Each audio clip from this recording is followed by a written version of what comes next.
వ్యాపారమే చూసుకుంటుందని చెప్పని ఇంకా ప్రభావతి అయితే ఇంకా కోపం పెంచుకుంటూ ఉంటుంది.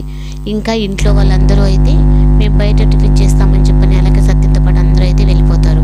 ఇంకా అందరూ బయటకు అయితే వెళ్ళిపోయారు. ఇంకా నాకెవరు టిఫిన్ పెడతారు అంటే ఇంకా మీనా వచ్చి నేను ఏదో ఒకటి చేసి పెడతాను అత్తయ్యకి అని చెప్పంటే, అమ్మో నువ్వు అసలుకి రాకూడదు, అక్కడ వ్యాపారం ఎంత దెబ్బతింటుంది, నువ్వు అక్కడే ఉండాలి అని చెప్పని బాలు అయితే మళ్ళీ మీనాని తీసుకెళ్ళి ఇంకా పూల కొట్లోనే పెడతాడు.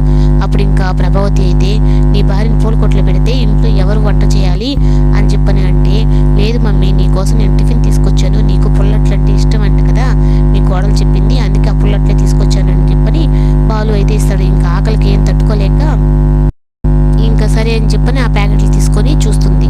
అప్పుడు ఇంక ఈ లోపల సత్యం కూడా అయితే వస్తాడు. అప్పుడు మీ అమ్మ మమ్మీ నీకు ఒక విషయం చెప్పాలి, నువ్వు బాగా బీపీ టాబ్లెట్స్ అన్నీ వేసుకున్నావా, ఇప్పుడు నేను చెప్పే ఈ విషయంతో నీకు ఇంకా బీపీ బాగా పెరుగుతుంది అని చెప్పానంటే, ఏంటో ఆ విషయం చెప్పు అంటే, నీ కొడుకు కారులో పెద్ద ఆఫీసర్ అని చెప్పని అన్నావు కదా, తను ఏం పని చేస్తాడని నీకు తెలుసా, నేను అని చెప్పానని పక్కా ప్రూఫ్తో సహా మొత్తం అయితే ప్రభావితం చూపిస్తాడు. ఈ లోపల రోహిణి కూడా అయితే వస్తుంది. అప్పుడు రోహిణికి కూడా మీ ఆయన చేసే పెద్ద కంపెనీలో జాబ్ ఏంటో తెలుసా, పార్కులో పళ్ళు కూర్చొని తినడం. అప్పుడు రోహిణి కూడా వచ్చేటప్పటికి ఇంకా బాలు అయితే పర్లరమ్మ మీ ఆయన భాగవతం చూస్తావని కూడా వీడియో మొత్తం తీసుకొని వచ్చానని చెప్పని అప్పుడు రోహిణికి అయితే చూపిస్తాడు. ఏంటత్తయ్య ఇది, మీ కొడుకు జాబ్ చేస్తున్నాడని చెప్పని ఇంత మోసం చేస్తారా అని చెప్పని అంటూ ఉంటుంది.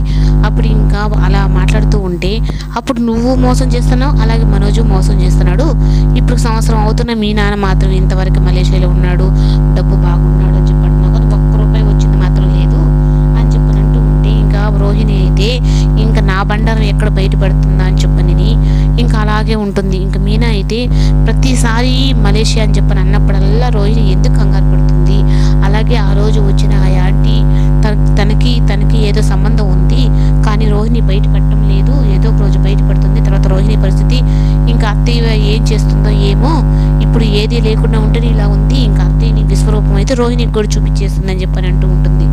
ఇంకా అందరూ అలా అంటూ ఉంటే ఇంకా మనోజ్ పరిస్థితి అయితే మాత్రం ఇంకా అటు రోహిణిని చూడలేక ఇటు ప్రభావతిని చూడలేక అలాగే ఉంటాడు.